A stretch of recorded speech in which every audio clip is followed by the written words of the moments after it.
Hi, my name is John and this is Business Focus. In today's video, we'll be talking about box office performance in the past few weeks or so for the month of July to see which films have performed well. Has anyone been able to topple the number one box office grosser of 2023 as of so far, which is none other than Super Mario Brothers, the movie, an animated film. I was surprised, when I first saw it. A very short, concise film, and yet being able to entertain. So no need to watch, the 2-3 hours length, full length film, which is some have been lackluster to say the least. So we'll take a look some of the films that I've watched recently, whether it's worth your time and it did it do well in the box office. So we'll take a closer look. So in this one, so we're using the numbers.com as a reference. So if you're interested to check it out, you can go there and see for yourselves. Now, for the 2023, so it looks like Super Mario Brothers, the movie is still number one with 1.3 billion. And I do say so myself. I think I predict that Super Mario Bros. Is still going to hold the number one position by the end of the year, simply because of its nostalgia, capitalizing on it. So I'm sure they're going to do a sequel based on this one, based on the film how it ended.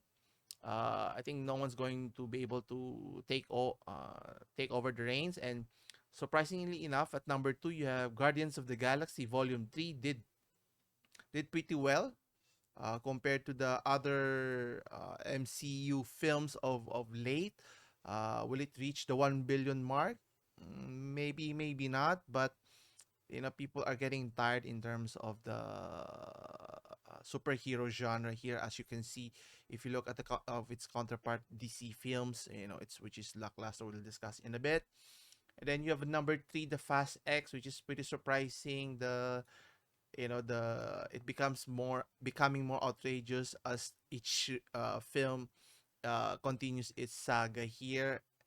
What the heck, as long as it makes money, doesn't matter if it's realistic or not in terms of its dynamics or how its action is being presented here.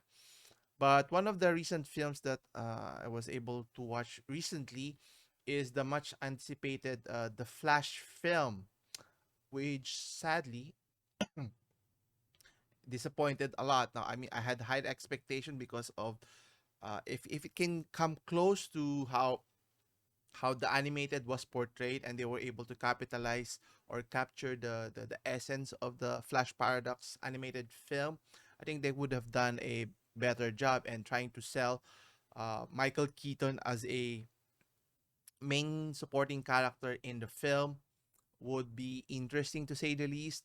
But it didn't came out as ideal, and excuse me, based on the film performance. Let's take a closer look. So here I can see the box office. It only generated close to $300 million, which is pretty abysmal to say the least. Meaning they've missed the opportunity here, and the fact that they focus so much on the main character, which is fine, which is Ezra Miller's Flash, but they try to focus on the popularity of the Batman character, which if you watch the animated version, the one in the original timeline, they used the Bruce Wayne character as the Batman character.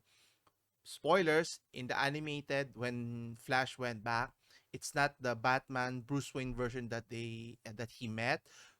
It's the father, which is Thomas Wayne, which has a more powerful story and narrative, especially all the way to the end. So I strongly suggest you watch the animated version. It's called the Justice League: The Flashpoint Paradox here. And if you see the poster here, obviously you have the main character Flash as the main titular character, and his villain, counterpoint is not another Flash character, but it's Reverse Flash as the villain here. And if you notice in the poster, you see different superheroes that is part of the story here, and they missed that opportunity. They didn't even have Aquaman, only in a cameo role in the film. Then they only had Wonder Woman at the start of the film, which was a missed opportunity. They could have integrated that and also the character of Cyber, which is nowhere to be seen in this case. And going back here, obviously, focusing on Ezra Miller character, don't get me started with his personal issues. But in the film itself, you have two Barry Allen in the film, which didn't make sense because there's no counterpoint in terms of, you have a protagonist, you have to have an antagonist, and plot twist. If you found out the end, it was anticlimactic, similar to if you watch. Sad to say, I watched the film Buzz Lightyear. It's similar to that ending if you've watched it. So they miss a lot of opportunities, and towards then, if you notice here, you see some familiar characters. You have Henry Cavill. How did it came about? You have George Clooney, Nicolas Cage. They try to capitalize on the nostalgia of knowing those celebrities, characters that could have been in the past success, past flops. Even Christopher Reeves, they try to do CGI. I mean, they missed the mark here, and they try to capitalize on it at the end, but by then it's too late already. And obviously, based on the performance of the film, only garnering less than 300 million just goes to show how terrible it is. And if we were to look back at some other DC films, not just The Flash, let's take a look here. So Flash got number 13 in this spot, and if you look down further, you will see Shazam at number 24, which only even did even an abysmal job of just generating a little over 100 million. They should have stopped with the first Shazam. Now they had ideas of introducing a cameo of Superman, but they did a terrible job in dismissing Henry Cavill, and then they tried to bring him back with Black Adam. That went array. Even that did terribly. Let's see how Black Adam did the year before. So you can see here it only generated close to 400 million, which is for a superhero film is considered a flop in my opinion. And now they've blackballed that character, so they're redoing it with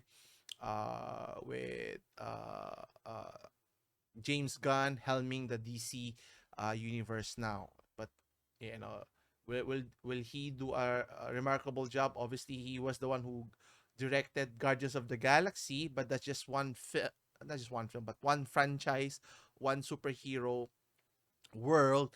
Can he craft something moving forward here? Now there has been reports that there's a replacement already for Henry Cavill as the titular role of Superman.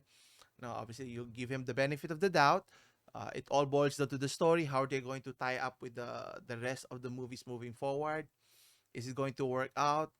I'm somewhat pessimistic and skeptic with regards to how they performed in the past and how they try to sabotage the current iteration of the Justice League here. So we'll have to wait and see.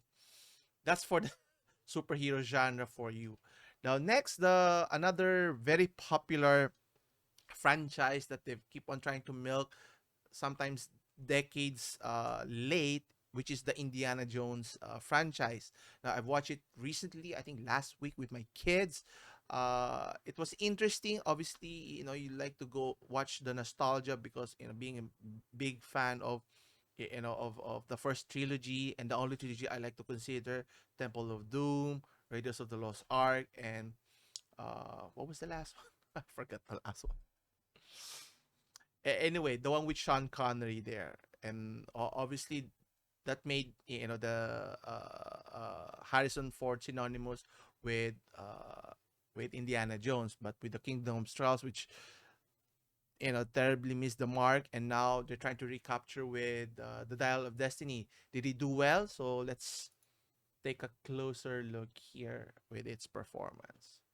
So far, it generated only $260 million worldwide.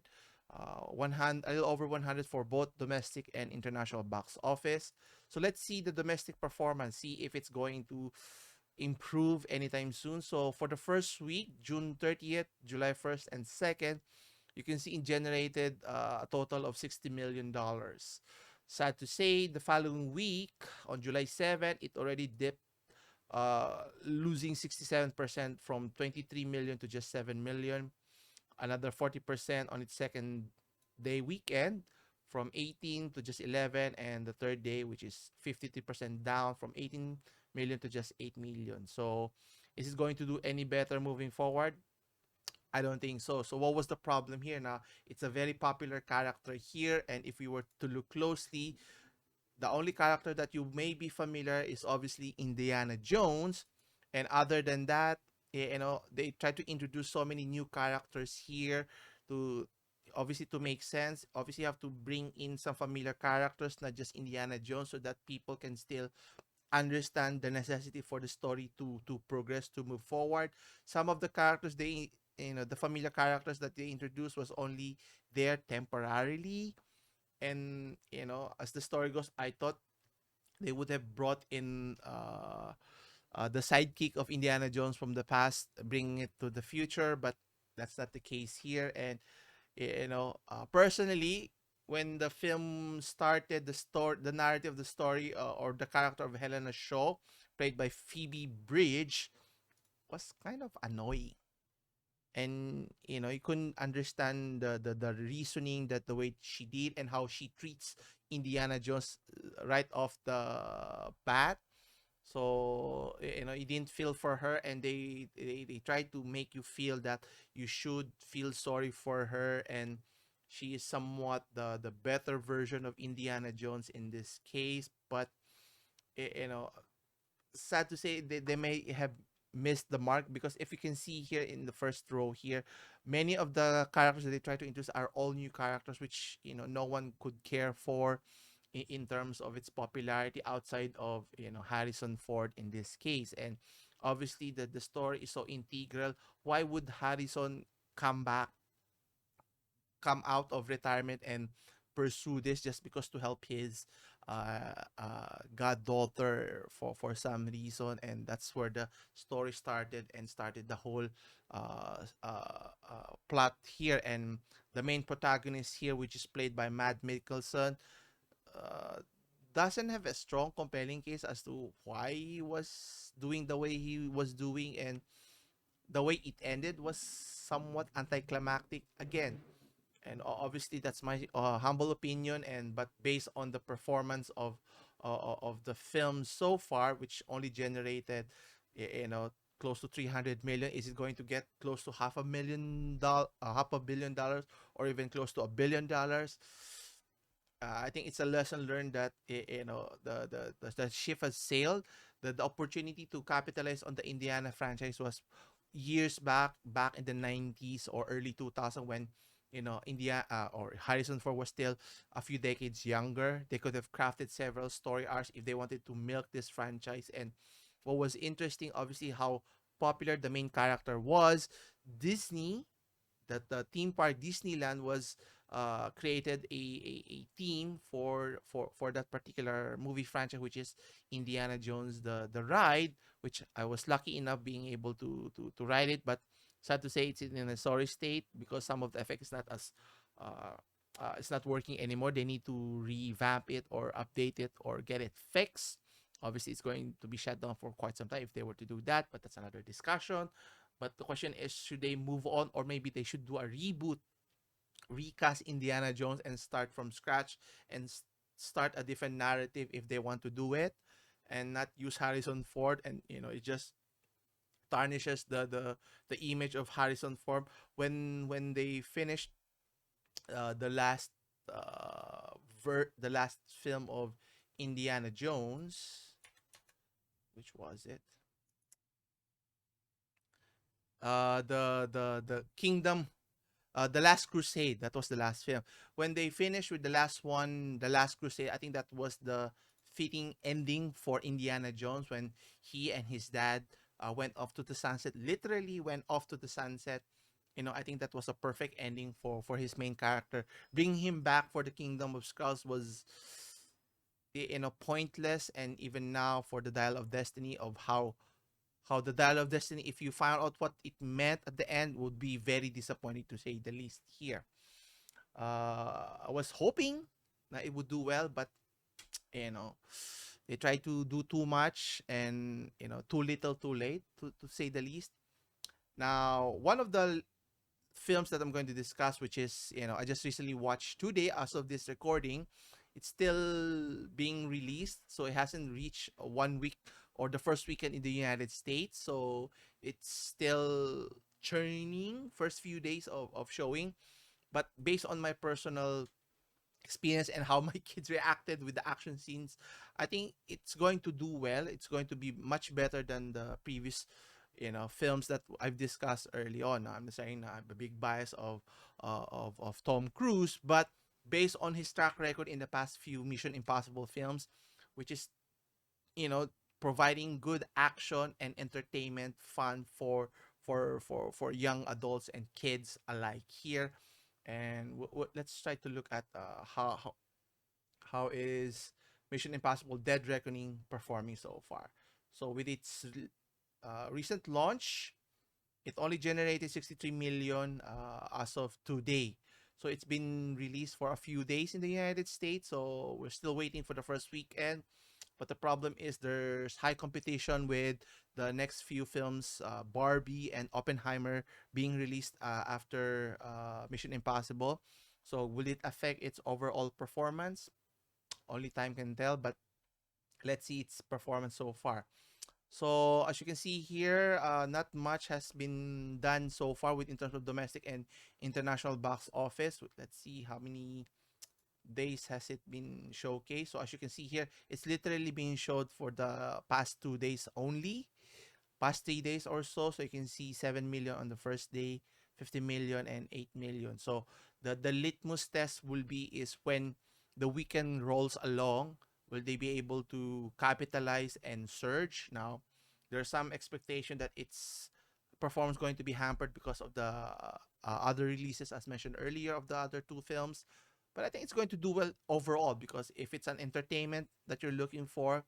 Now, my reservation here is obviously they mentioned that it's going to be a two-part ending series here. Now, if it's the last one, I think they made the right choice here, and I was apprehensive because they're trying to stretch it out, trying to milk for its popularity and its, obviously revenue generation.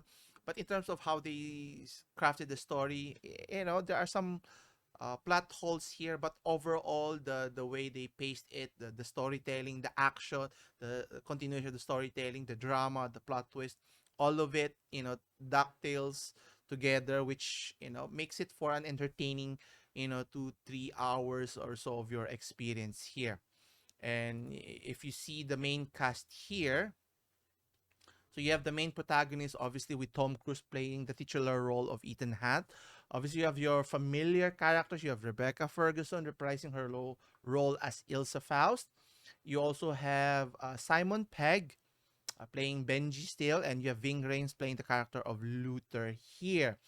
And there's some new addition. You have Vanessa Kirby from the previous film, and a new addition, a lot more ladies in the film, right? You have Haley Atwell from the Captain America film playing the character of Grace. And then a new female character, I didn't know this actress, Palm Clementine, playing the role of Paris.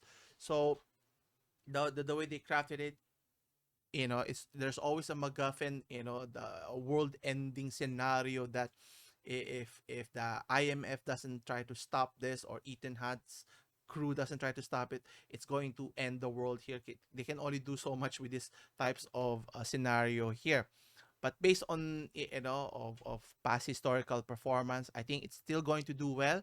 Will it reach the 1 billion mark? Let's take a closer look. So compared to the previous film, so obviously right now, it's still early. It's just earned a worldwide gross of 63 million. So let's look at the previous film. So the first one, Mission Impossible 1, it it generated close to 500 million.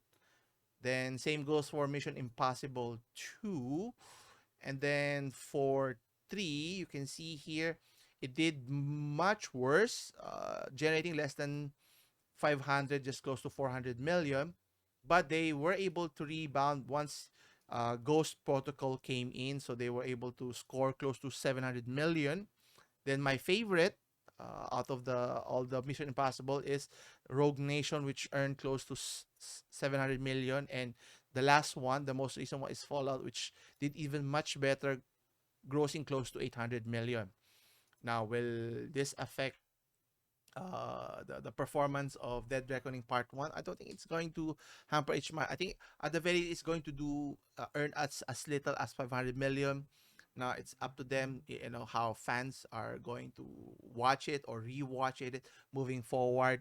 And if you notice in terms of performance, both domestic and international audiences tends to watch, you know, Tom Cruise's film, especially, you know, the action that it generates, you know, the whole hype, the entirety of its narration with what do you call this, the the the the stunt that Tom Cruise does for his film is pretty remarkable, dangerous if you think about it, but it's all for realism here. And as you can see in the posters, in the top part where you see him jump over the mountain, now they did some CGI in terms of there was a ramp in the trailer, not the trailer, but the behind the scenes. But still, it's him jumping over the mountain, and obviously, you know, if anything were to go awry or wrong, then that would be catastrophic, you know, killing the main actor and, you know, sabotaging the whole film. But luckily, that didn't happen here. And interestingly enough, you know, the action sequence was on the latter part of the film, but you know, overall in terms of how they created the weaving the story was pretty interesting, to say the least. Obviously there are many factions involved in this case. The character of Vanessa Kirby, you have the main villain, you have Isai Morales' character Gabriel, and obviously the good guys here, the IMF of Ethan Hunt, Elsa Faust, Benji, and even Luther, plus Grace here along the way. So how she comes goes with the team, you know, you have to watch it to understand how it manifested here. Obviously, as you can see, the train scene here, that's the latter part, the third act here, which was pretty interesting to say the least. So, and then how they, you know, try to weave all the story and how it's going to end on a cliffhanger in a right sense, so that the next part would make sense and not end on a terrible note. So, you know, and luckily, I think they mentioned that the ending or the wait for the second part is not going to be too long, like typical, you know, like in the Harry Potter film, or even the Lord of the Rings, you have to wait years for the next one. This one you just have to wait 1 year. So next year, going to see the conclusion of Dead Reckoning Part 2. But the question is, will they continue the franchise with Tom Cruise still, or will they stop? Because obviously Tom Cruise is getting up in age, but guess what? Even if you don't like his personal beliefs and his lifestyle, you know, he does make a good film, and a very entertaining one, you know, with last year's Top Gun Maverick, you know, goes to show, and the track record of Mission Impossible franchise, because it's hard to replicate what he's trying to do here. So we'll see. So stay tuned for next month. We'll see how well it does, and hopefully it does well. And will it eclipse the number one grossing film of this year, which is Super Mario Brothers? And is anyone going to catch up? My instinct is telling me not so much, because of how well crafted the story is in a 1.5 hour film. That's how interesting it is. You know, you get a fresh, a breath of fresh air, you know, in watching a film that you don't have to sit for a very long periods of time, and you don't feel tired. Is what I mean. Anyway, we'll see. So come back and check out more business focused topics on Monday Checklist. That's it. So anyway, leave your comments if you think that the films I've discussed are worth your time. Have you seen those films? And leave your comments down below if you think they should have stuck with it, or they shouldn't have bothered releasing those films in the first place. Anyway, next time I'll see you next time in Business Focus. As always, I'll see you in the next one. Take care.